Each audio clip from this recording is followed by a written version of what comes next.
കൂച്ച്ബിഹാറിലേക്ക് കയറുക. അപ്പം ഞങ്ങളെ വിളിച്ചിട്ടില്ല, ഞങ്ങളെ അറിയിച്ചിട്ടില്ല എന്നൊക്കെ മമത പറയുന്നുണ്ട്. പക്ഷേ അറിയിച്ചു കഴിഞ്ഞാൽ എന്തായിരിക്കും? CPM-നെ വിളിച്ചു. മുഹമ്മദ് സലീം സംസ്ഥാന സെക്രട്ടറി എന്ന് പറഞ്ഞു. CPM-നെ വിളിച്ചു. പക്ഷേ CPM-ൻ്റെ സംസ്ഥാന കമ്മിറ്റി ചേരുന്നത് കൊണ്ട് ആദ്യഘട്ടത്തിൽ പങ്കുചേരാൻ സാധിക്കില്ല എന്ന്. നമുക്ക് കേരളത്തിൽ CPM-നെ വിളിച്ചപ്പോൾ CPM-നോടൊരു പബ്ലിക് കോൾ ഉണ്ടായിരുന്നല്ലോ. ഒന്നാം ഘട്ട ജോഡോ യാത്രയിൽ CPM പങ്കെടുത്തില്ല. പക്ഷേ ബംഗാളിൽ പങ്കെടുക്കാൻ ഞങ്ങൾ തയ്യാറാണ്, പക്ഷേ സംസ്ഥാന കമ്മിറ്റി ഉണ്ട് എന്ന് പറഞ്ഞിട്ടാണ് അവിടെ ഒരു തടസ്സം വച്ചിരിക്കുന്നത്. നമുക്കിവിടെ ഉണ്ണി പറഞ്ഞ പ്രധാനപ്പെട്ട സംസ്ഥാനങ്ങൾ ഈ ബീഹാർ, മഹാരാഷ്ട്ര, തമിഴ്നാട്, ഝാർഖണ്ഡ് എല്ലാം കുളമായി കിടക്കുകയാണെന്നുള്ള ഒരു പ്രതീതിയൊന്നും നമ്മൾ ഉണ്ടാക്കേണ്ടതില്ല. ബീഹാർ, മഹാരാഷ്ട്ര, തമിഴ്നാട്, ഝാർഖണ്ഡിലൊക്കെ തന്നെയും ഏകദേശ ധാരണ ആയിക്കഴിഞ്ഞിട്ടുണ്ട്.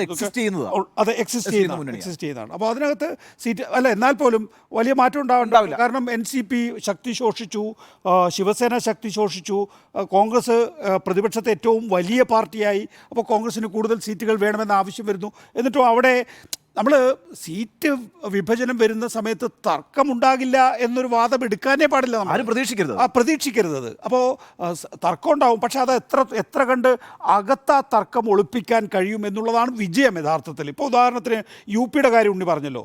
UP-യിൽ കോൺഗ്രസ് മുന്നോട്ട് വെക്കുന്ന രാഷ്ട്രീയം എന്താണ്? സമാജ്വാദി പാർട്ടിയും കോൺഗ്രസും മാത്രം RLD മാത്രം പോരാ, BSPയെ കൂടി ഈ സംവിധാനത്തിലേക്ക് കൊണ്ടുവരണം എന്നുള്ളതാണ് കോൺഗ്രസിൻ്റെ ആവശ്യം. കോൺഗ്രസ് എപ്പോഴും ചർച്ച ചെയ്യുമ്പോൾ പറയാറുള്ളത് കോൺഗ്രസ്സിന് 10 സീറ്റേ കൊടുക്കുകയുള്ളൂ എന്ന് പറഞ്ഞു. കോൺഗ്രസ് അതിന് സമ്മതമല്ല എന്നാണ്. കോൺഗ്രസ് ആ ഘട്ടത്തിലേക്ക് എത്തിയിട്ടില്ല എന്നാണ് ഞാൻ മനസ്സിലാക്കുന്നത്. അതേസമയം BSPയെ കൂടി ഈ മുന്നണിയിലേക്ക് കൊണ്ടുവരാൻ വേണ്ടി സോണിയാഗാന്ധിയും മായാവതിയും തമ്മിൽ നല്ല റാപ്പുള്ളതാണ്. ഒരു ഘട്ടത്തിൽ ഓർമ്മയില്ലേ, സോണിയാഗാന്ധി നേരെ മായാവതിയുടെ വീട്ടിലേക്ക് പോയിട്ട് ഒരു ബൊക്കെ കൊടുക്കുന്നു. മായാവതി UPA സഖ്യത്തിന് പിന്തുണ പ്രഖ്യാപിക്കുന്നു. ഇതൊക്കെ നമ്മൾ കണ്ടിട്ടുള്ളതാണ്. അപ്പോൾ അതൊക്കെ കാഞ്ചിറാമിന്റെ കഴിഞ്ഞ തെരഞ്ഞെടുപ്പിൽ ഏറ്റവും നല്ല പെർഫോമർ SP അല്ല. 10 സീറ്റാണ് അവർക്ക് കിട്ടുക. 5 സീറ്റുള്ളൂ SP-ക്ക്. 10 ലോക്സഭാ സീറ്റ് ചില്ലറ കാര്യമല്ല. 2019 ഈ പറയുന്ന ബാലക്കോട്ട് പുൽവാമയൊക്കെ ഉള്ള ഇലക്ഷനിലാണ് പറയുന്നത് 10 സീറ്റ്. അപ്പോൾ മായാവതിയെ കൂടി കൊണ്ടുവരാൻ കഴിയുകയാണെങ്കിൽ മാത്രമേ 50% മുകളിലേക്ക് കാര്യങ്ങൾ എത്തിക്കാൻ കഴിയൂ എന്നുള്ളതാണ് കോൺഗ്രസിൻ്റെ വാദം. അവിടെ സീറ്റ് വിഭജനത്തിലൊന്നും വലിയ പ്രശ്നം ഉണ്ടാവില്ല, പക്ഷേ സ്വാഭാവികമായിട്ടുള്ള തർക്കങ്ങൾ ഉണ്ടാകുമെന്ന കാര്യത്തിലും സംശയമൊന്നുമില്ല. പിന്നെ ഈ ബംഗാളിലേക്ക് തിരിച്ചു വന്നാൽ, ബംഗാളിൽ ഇനിയിപ്പോൾ തൃണമൂൽ കോൺഗ്രസിനോടൊപ്പം തന്നെ പോയാൽ തന്നെയും അവിടെ CPM-ൻ്റെ ലെഫ്റ്റ് ഫ്രണ്ട് ഉണ്ട്. CPM-ൻ്റെ ലെഫ്റ്റ് ഫ്രണ്ട് എന്ന് പറയുന്നത് നേരത്തെ 20% വോട്ട്, അതായത് പഞ്ചായത്ത് തെരഞ്ഞെടുപ്പിൽ കൊടിയ അതിക്രമം ഉണ്ടായിട്ട് ഒരു 50-ലധികം പേര് മരിച്ച തെരഞ്ഞെടുപ്പാണത് പഞ്ചായത്ത് തെരഞ്ഞെടുപ്പ്. അവിടെ കൊടിയ അതിക്രമം ഉണ്ടായിട്ട് പോലും 20% വോട്ട് 2-3 ജില്ലകളിലേക്ക് കോൺഗ്രസ് ഒതുങ്ങിയിട്ടുണ്ട്.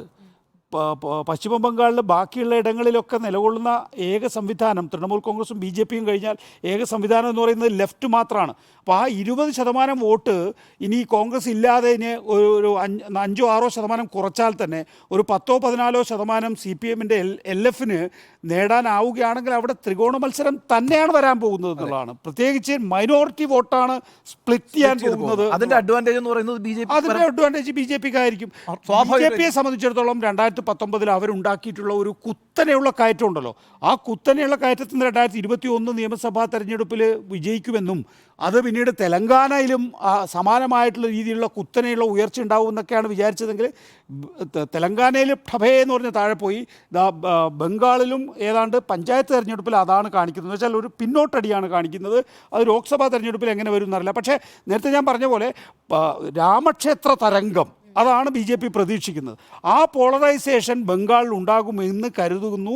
ആ ബംഗാളിൽ ഉണ്ടാവുകയാണെങ്കിൽ BJP തൃണമൂൽ പോളറൈസേഷനാണ് ഉണ്ടാവുക എന്നുള്ളത് കൊണ്ടാണ് അത്രേ മമതാ ബാനർജി ഇപ്പോൾ തൽക്കാലം കോൺഗ്രസ് ഇല്ലെങ്കിലും എനിക്ക് നേരത്തെ ജയിച്ച സീറ്റുകൾ ജയിക്കാനാകും എന്നുള്ളത്. അതുകൊണ്ടാണ് Adhir Ranjan ചൂടായിട്ടുള്ളത്.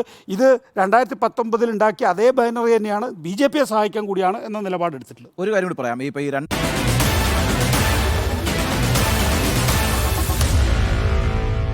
Meet the editors.